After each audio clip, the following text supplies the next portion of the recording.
দর্শক, রাজধানী ডেমরায় কালি তৈরির কারখানায় আগুন লেগেছে। বেলা 11:30টার দিকে সেখানে আগুন লাগে। খবর পেয়ে ফায়ার সার্ভিসের 6টি ইউনিট ঘটনাস্থলে কাজ করছে। এ বিষয়ে আরও জানাতে আমাদের সঙ্গে যোগ দিচ্ছেন সহকর্মী নিবিড় সাহা। নিবিড়, এই মুহূর্তে ফায়ার সার্ভিস আসলে কতগুলো ইউনিটের সেখানে কাজ করছে এবং আগুন নিয়ন্ত্রণ এসেছে কিনা একটু বিস্তারিত বলবেন।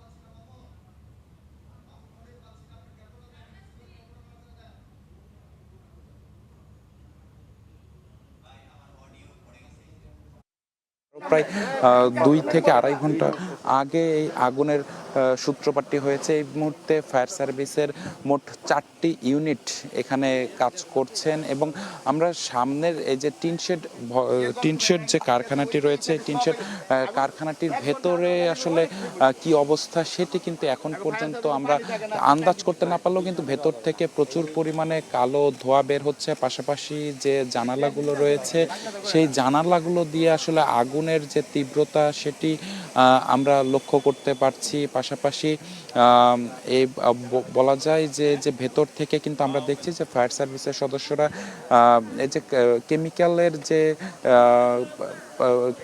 যে প্লাস্টিকের যে জারগুলো রয়েছে সেগুলো কিন্তু আসলে প্রায় 1 থেকে 150 জার সেগুলো কিন্তু বাইরে নিয়ে এসেছেন, যার কারণে কিন্তু আসলে ভেতরে কি পরিমাণ কেমিক্যাল মজুদ ছিল কিংবা ফায়ার সার্ভিস আমাদেরকে যেমনটি জানিয়েছেন যে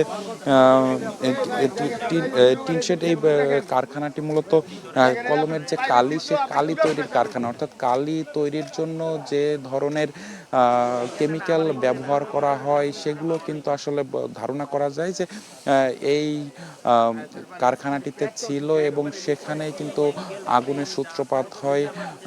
এবং এখন পর্যন্ত একে একে ফায়ার সার্ভিসের প্রথমে 2টি ইউনিট ড্যামরা ফায়ার স্টেশন থেকে ফায়ার সার্ভিসের 2টি ইউনিট এখানে এসে তারা আগুন নিয়ন্ত্রণের কাজ শুরু করে।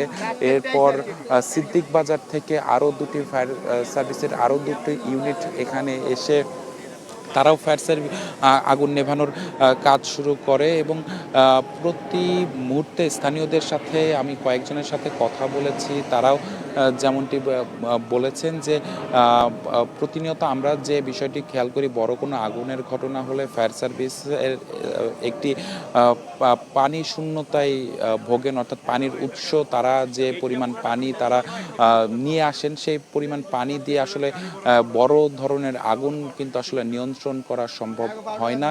তো আজকেও কিন্তু আমরা এই একই ধরনের অভিযোগ পেয়েছি এবং এখন পর্যন্ত আমরা দূরে যে চিত্রটি দেখতে পাচ্ছি যে ভেতর থেকে বেশ কিছু মালামাল কিন্তু আসলে বের করে রাখা হয়েছে, যেগুলো একদম আগুনে পুড়ে ভস্মীভূত হয়ে গেছে। পাশাপাশি এই টিনশেড এই ভবনটির কিংবা এই যে কারখানাটির চারপাশ থেকে আমরা দেখছি যে ওপরে টিনের ফাঁক ফোকর দিয়ে কিন্তু বিপুল পরিমাণে ধোঁয়া, সেগুলো কিন্তু কালো ধোঁয়া বের হচ্ছে এবং আগুনের যে পোড়া চিহ্ন সেটি কিন্তু আমরা লক্ষ্য করছি।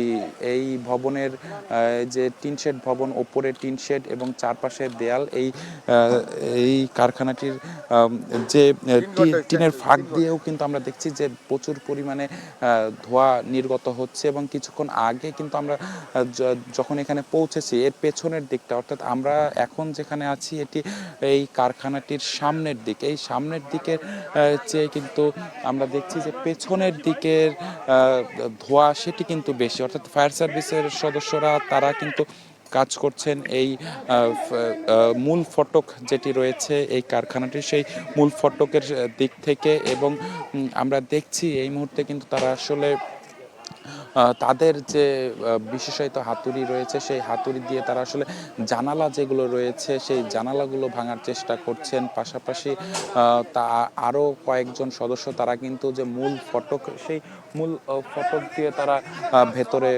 ঢুকেছেন।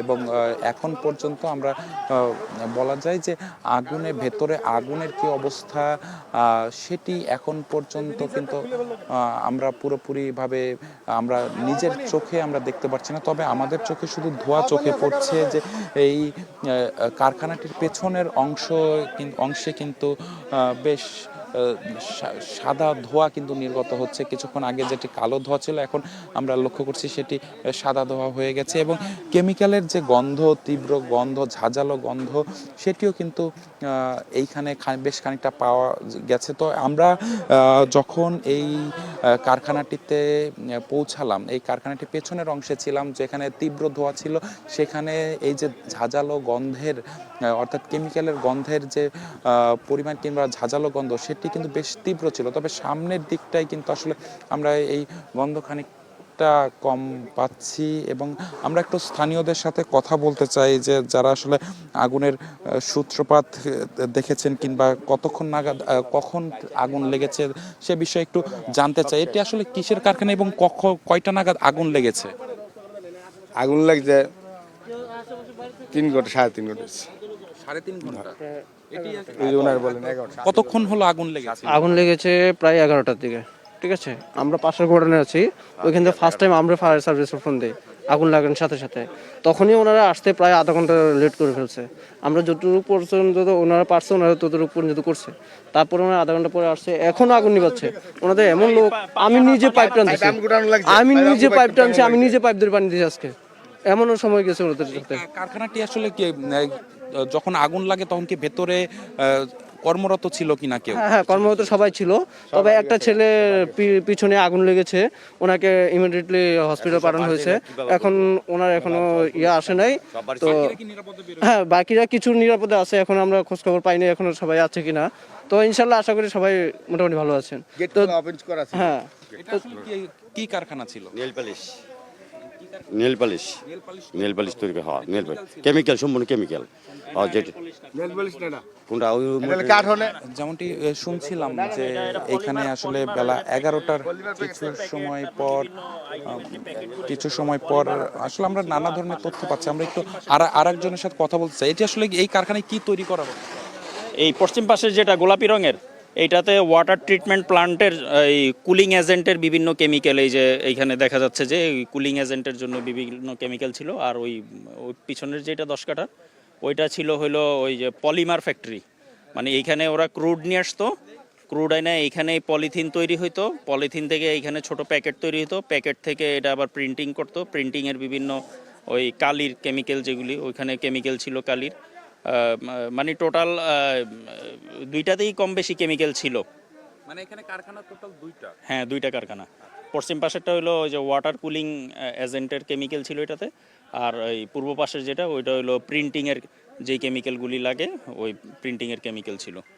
যেমনটি আমরা কিন্তু প্রতিনিয়ত নতুন নতুন তথ্য পাচ্ছি। অনেকে কিন্তু বলছেন যে একটি কারখানায়, তবে এখন আমরা জানতে পারলাম যে 2টি কারখানা এবং 2টি কারখানাতেই কিন্তু কেমিক্যাল জাতীয় বিভিন্ন দ্রব্য ছিল, যার কারণে কিন্তু আগুনের যে তীব্রতা, সে সাথে ঝাঁঝালো গন্ধ, সেটিও বেশ খানিকটা বেশি। তো সব কিছু মিলিয়ে এখন পর্যন্ত 4টি ইউনিট কাজ করছে এবং 11টার পরপর এই আগুন লাগে। তো এখন পর্যন্ত কিন্তু আগুন পুরোপুরি নিয়ন্ত্রণে আসেনি। তো সবকিছু মিলিয়ে এই ছিল এখন পর্যন্ত আমার কাছে থাকা সবশেষ খবর। নিবিড়, আপনাকে ধন্যবাদ।